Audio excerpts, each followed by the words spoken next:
Hello student, आज हम देखने वाले हैं कक्षा 7वीं का विषय विज्ञान हिंदी माध्यम अर्धवार्षिक पेपर परीक्षा 2024-25। तो चलिए देखते हैं इसका प्रश्न और आंसर दोनों देखेंगे जल्दी से, जिससे हमारा वीडियो लंबा ना होगा और हम इसको आसान तरीके से भी समझेंगे, जो कि याद हो जाए और आज एग्जाम में आने वाला है। स्टूडेंट, हम यहाँ पास आ गए हैं। प्रश्न नीचे दिए गए हैं, जो विकल्प हैं चुनकर लिखना है। पत्तियों की सतह पर पाए जाने वाले सूक्ष्म छिद्र को गैसों का आदान प्रदान करने कहते हैं। रंध्र। बूझों को बुखार आने पर डॉक्टर द्वारा उसके शरीर के ताप को मापने के लिए उपयोगकरण किया जाता है। थर्मामीटर। इमली अंगूर कच्चे आम में पाए जाने वाला अम्ल। सक्सेलिक अम्ल। लोहे में जंग लगना का क्या कारण है? ऑक्सीजन नमी जैसे कि होती है। रासायनिक परिवर्तन। लोहे में जंग लगना रासायनिक परिवर्तन। शरीर में से अपशिष्ट पदार्थों का बाहर निकलने की प्रक्रिया में निकल कहलाता है। रिक्त स्थानों की पूर्ति कीजिए। 6 से 10 तक रिक्त स्थानों की पूर्ति कीजिए। प्रत्येक एक अंक के निर्धारित है। तो चलिए देखते हैं आंसर के साथ। आमाशय बिंदी बिंदी अम्ल का स्वत्रण वर्ण करता है, तो ये हाइड्रोक्लोरिक, ये वाला। काकरोच में श्वसन अंग बिंदी बिंदी होता है, श्वसन रंध्र, ये लिखा है। विद्युत की बचत के लिए LED बल्ब का उपयोग करना चाहिए, ये है। ईस्ट में बिंदी बिंदी द्वारा होता है, मुकुलन द्वारा। श्वेत प्रकाश 7। इस तरीके से आप देख सकते हैं वहाँ आंसर लगा हुआ है। अति लघु उत्तरीय प्रश्न 1-2 वाक्य में लिखना है, 2 अंक हमें मिलेगा। पोषक किसे कहते हैं? भोजन प्रमुख घटकों के नाम। सूर्य द्वारा पृथ्वी तक ऊष्मा किस प्रकार पहुँचती है?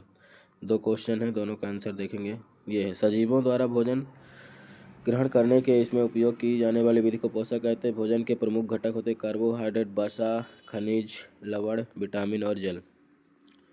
सूर्य द्वारा पृथ्वी तक ऊष्मा विकिरण द्वारा पहुंचती है, क्या लिखा है? सूर्य द्वारा पृथ्वी तक कैसे पहुंचते? विकिरण के द्वारा। अम्ल की किसे कहते हैं? उदाहरण से समझाइए।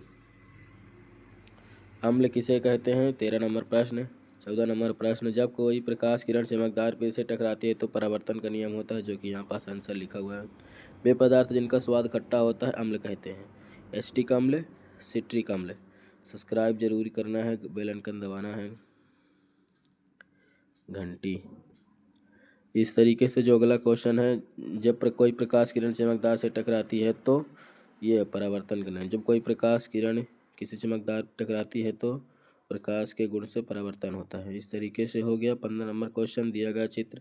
16 नंबर क्वेश्चन, पाचन को परिभाषित कीजिए। ये है विद्युत धारा के 2 प्रवाह, चुंबकीय प्रवाह, तापीय प्रवाह।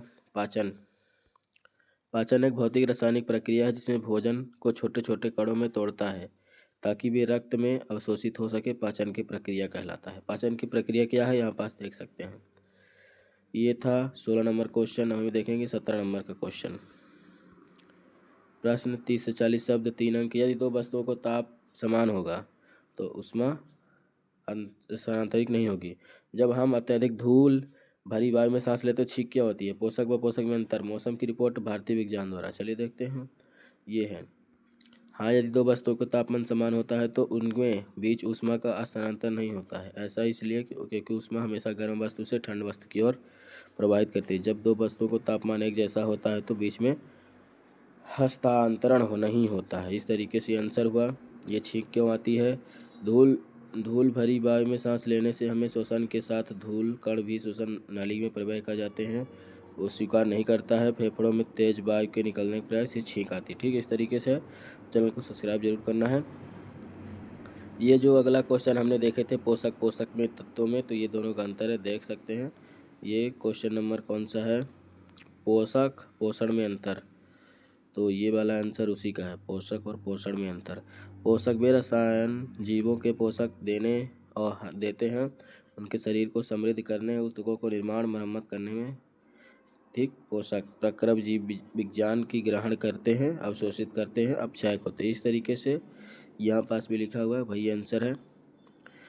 मौसम की रिपोर्ट कौन तैयार करता है? निष्कासन किसे कहते हैं? भौतिक रासायनिक परिवर्तन के अंतर।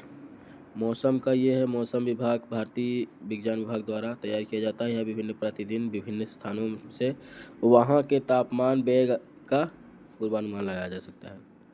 ये है व्यर्थ पदार्थों के शरीर से निकलना, भौतिक रासायनिक परिवर्तन और भौतिक परिवर्तन वे कोई नया उत्पादक नहीं बनाता, जबकि रासायनिक परिवर्तन नए उत्पाद बनाते हैं। जैसे कि लोहे में जंग लगता है तो वो उत्पाद ही बनता है एक तरीके से। भौतिक परिवर्तन प्रतिवर्ती होता है, जबकि रासायनिक अपरिवर्ती। भौतिक परिवर्तन पदार्थ का रूप बदलता है, लेकिन रासायनिक नहीं। रासायनिक परिवर्तन में पदार्थ रासायनिक संगठन परिवर्तित हो जाता है। हल्दी, टिसमस, गुड़हल, पंखुड़ी, भूख, ये अगला क्वेश्चन है। अब हम आ गए हैं 23 प्रश्न में, यहाँ तक हो गया है 23 प्रश्न। किन्हीं 3 प्राकृतिक क्या लिखा है भू सूचकों को विषय में लिखे। शारीरिक कल्पना, हमें भूख क्यों लगती है? उष्मा का स्थानांतरण, जंग लगने के कारण। तो ये जो 23 नंबर का क्वेश्चन है ये है हल्दी, टिसमस, गुड़हल, इनका हमें विस्तार से कर सकते हैं, आप लोग करना है विस्तार से ही। भूख और तृष्णा का नियम अंतः स्वायु पाचन और तंत्रिक तंत्र के बीच जटिल क्रियाओं द्वारा होता है, जिसमें प्रत्येक मस्तिष्क और रासायनिक संकेत भेजता है ताकि निर्धारित किया जा सके कि भोजन करने का समय हो गया है। हमें भूख लगना सिर्फ खाना खाने के बाद ही, बहुत ज़्यादा भूख लगने पॉलीफेरिया कहते हैं, अगर भूख खाने के बाद ज़्यादा लगे तो। उष्मा का स्थानांतरण अपने से करना, ये है उष्मा का स्थानांतरण। चालक वाहन विकिरण के माध्यम से स्थानांतरित होता है। ठोस पदार्थों को उष्मा का स्थानांतरण चालक के माध्यम से तरल पदार्थों के प्राकृतिक बलपूर्वक संबंधन, ठोस तरल, इस तरीके से ये इसका आंसर है। जंग लगने के 2 तत्वों को लिखिए।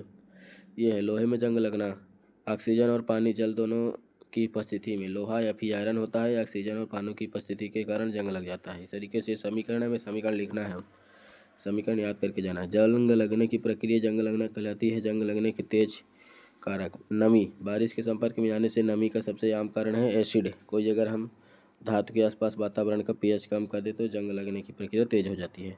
इस तरीके से हमारा वीडियो समाप्त हुआ। 26 क्वेश्चन ही थे। वीडियो देखने के लिए धन्यवाद। कैसा लगा कमेंट जरूर बताइएगा, दोस्तों के साथ शेयर करिए, लाइक करिए और सब्सक्राइब जरूर करिए। इस तरीके से वीडियो हमारे चैनल में आते रहेंगे। वीडियो देखने के लिए धन्यवाद।